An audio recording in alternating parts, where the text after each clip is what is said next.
So Aberfeldy is about 25 miles away from where our language school is based in Scotland. It is definitely somewhere that we come with our English learners. Oh, that's better. If I turn it round, you can see it's definitely somewhere that we come with our English learners because it's absolutely spectacular. However, today I'm alone. I'm having a day off and I'm just exploring this region. So this part of the river I just stopped at because I wanted to check and see if I could see any beavers. It's not really the right time of day to see them. You're more likely to see them in the evening or in the morning, early morning or late at night, but from time to time they are visible during the day if you get lucky. I don't. I haven't been. I'm never particularly lucky with beavers. Although what I did see floating down the river are a couple of sticks. I'll try and find one to show you later on. But basically what the beavers in the water do is they go upstream and they gnaw down like sometimes whole trees but more often sticks and float them down the river in the currents of the river, and they actually are so good at knowing the path of the water and the currents in the river. The sticks will eventually drift in to the area of their either their nest, can't remember what that's called, beaver den possibly, or any dam that they're building. So they basically know exactly what point in the river to let these sticks go in order that they will come to rest just where they want them later on. So they go swim up the river, do a little bit of foraging, letting the sticks go as they go, and then when they come back home to their beaver den, there's a big pile of sticks waiting for them, which I think is absolutely incredible. Stopped to have a look at this flower meadow. This meadow looks like it's been planted deliberately as a wildlife corridor. It's basically wildflower seed that's been spread, and it is here to support biodiversity in Scotland and give wildlife the chance to move from one area to another. What's been problematic in Scotland's ecology recently is that you can have perhaps a meadowland in one place and a meadowland in another place, and nothing linking the two patches together, so any animals venturing out of their own meadow don't make it onto the second one. So in order to protect the biodiversity and sort of spread it around the UK better, and we now have a concept called wildlife corridors, which is fallow land or farmland and strips of land basically planted for wildlife to use. I then crossed over the road and had a quick chat with some of the cows that were here. Look at the black cows enjoying the shade of the tree. It's a hot day for black cows. About 200 yards further up the road from where I stopped to talk to some cows and look at the wildflowers that had been planted, is this magnificent kind of castle. It's obviously a private house. It's got, I saw 2 turrets from the road, but it's quite secluded. You can't really see it very well because there's tall trees which block the view of the building from the road, which is really no coincidence at all. These trees are planted in order to give the residents their privacy and stop people like me from standing looking at their building. But it's such an impressive building, it really is a shame. It's wonderful to see it. And then also in their land, in the estate land, they've got these glorious fields. I think the cattle that we saw earlier was part of their land also. But they also have a standing stone on their land. So I checked on the map and it doesn't seem to be marked on the land as a standing stone, which makes me think it is a contemporary standing stone placed here to look decorative and to look majestic for people to, perhaps for the inhabitants of the castle to enjoy. It's possibly a memorial stone. From time to time, people use the visual language of standing stones to commemorate the passing of someone. But here, I think they're just making a feature out of the landscape and the fields and showing off their magnificent land. These flowers behind me, they look really pretty, but unfortunately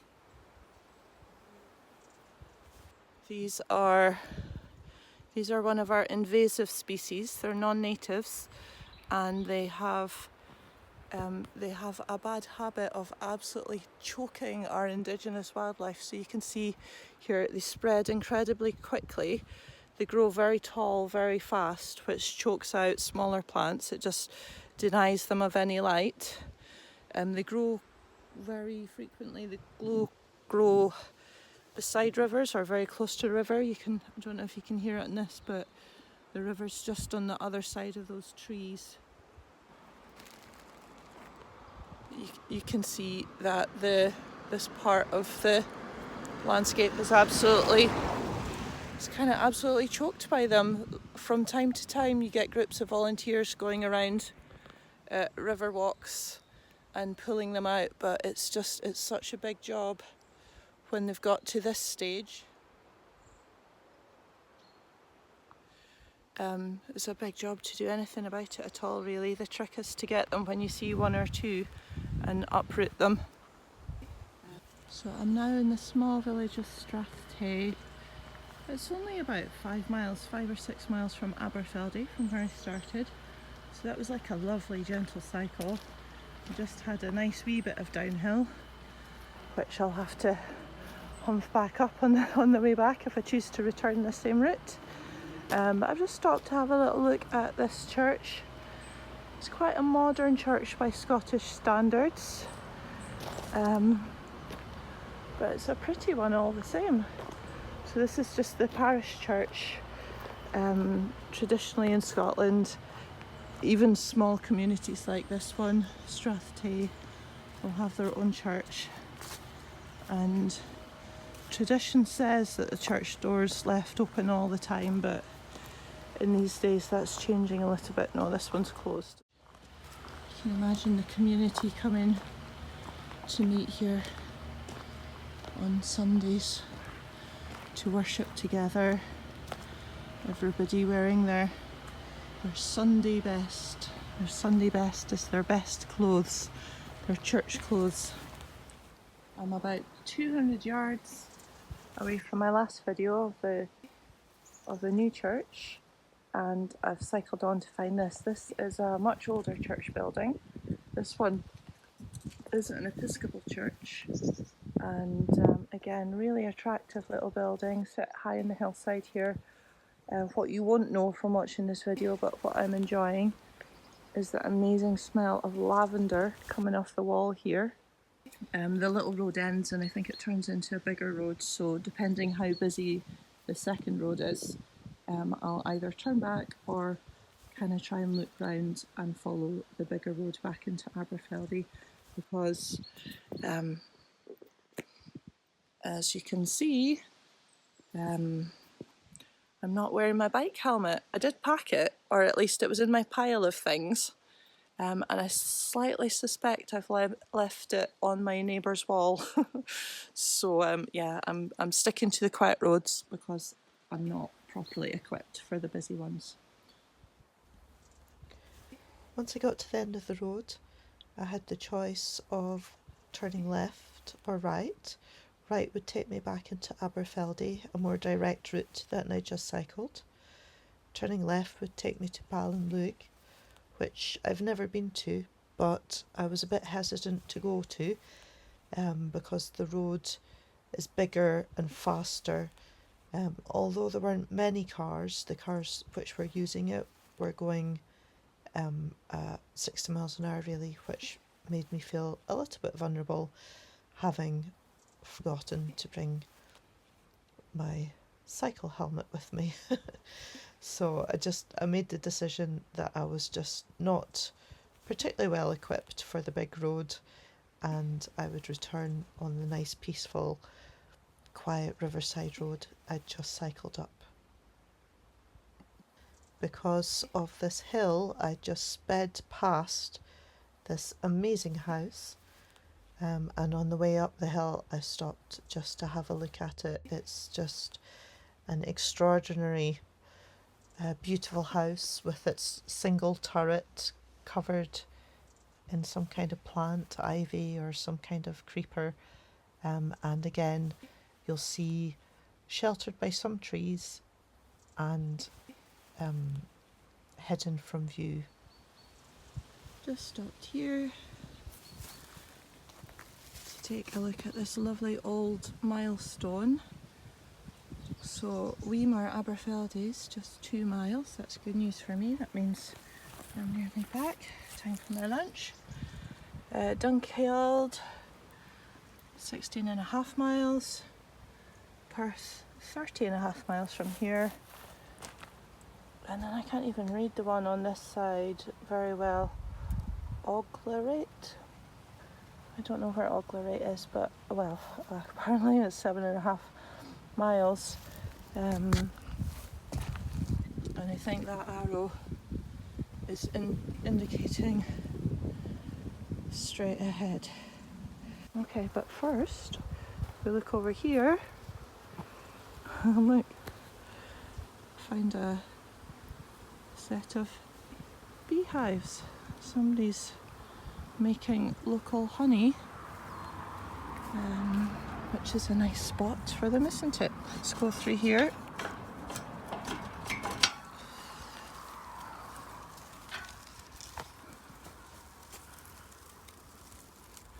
Don't worry, by the way, I will close these gates properly on my way back out. And here, so in the distance is the town of Aberfeldy, my starting point. And here, Killy Chassis Burial Ground, the Stewarts of Fothergill. I might not be pronouncing this. We've got a family tree and information about the family. It's nicely presented actually. There's a lot of good historical information, and then a little map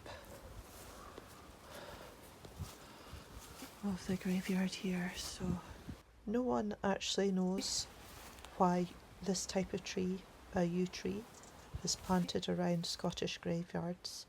I mean, they just are planted across Scotland, and some of the yew trees are thousands of years old, so it's been happening for a long, long time, and it is thought to have links with paganism.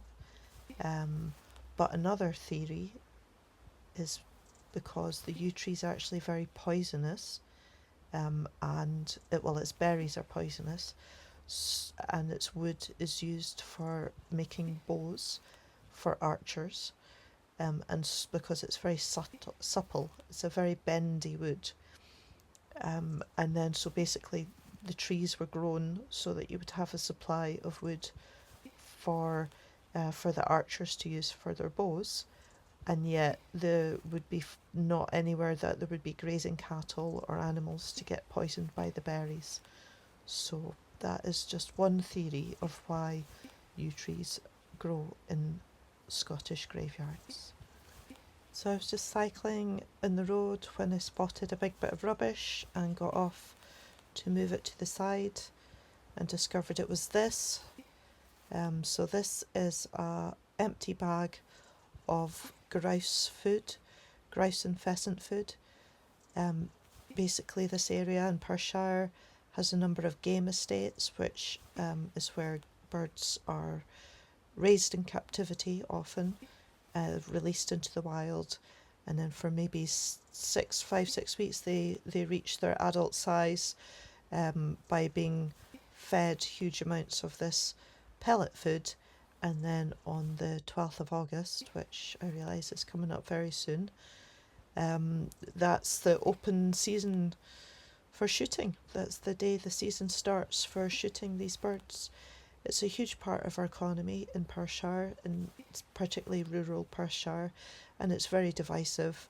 Environmentalists are dead against it, as it has a massive impact on biodiversity, and it's a blood sport which is inherently cruel. Other people say it's traditional, and we've been doing it for decades, so why would we stop now? That's me back in Aberfeldy after just what was a glorious cycle. You might notice I'm not on my bench by the river because when I finally got to it, somebody was on it. So that's what you get for not grabbing the bench when you see it the first time past. I've also discovered that as well as forgetting my bike helmet, I've also forgot my packed lunch. But it's okay, I've got drink of water and in good Scottish style a packet of crisps. So I'm not going to starve. Yes, so I'm just currently enjoying the view over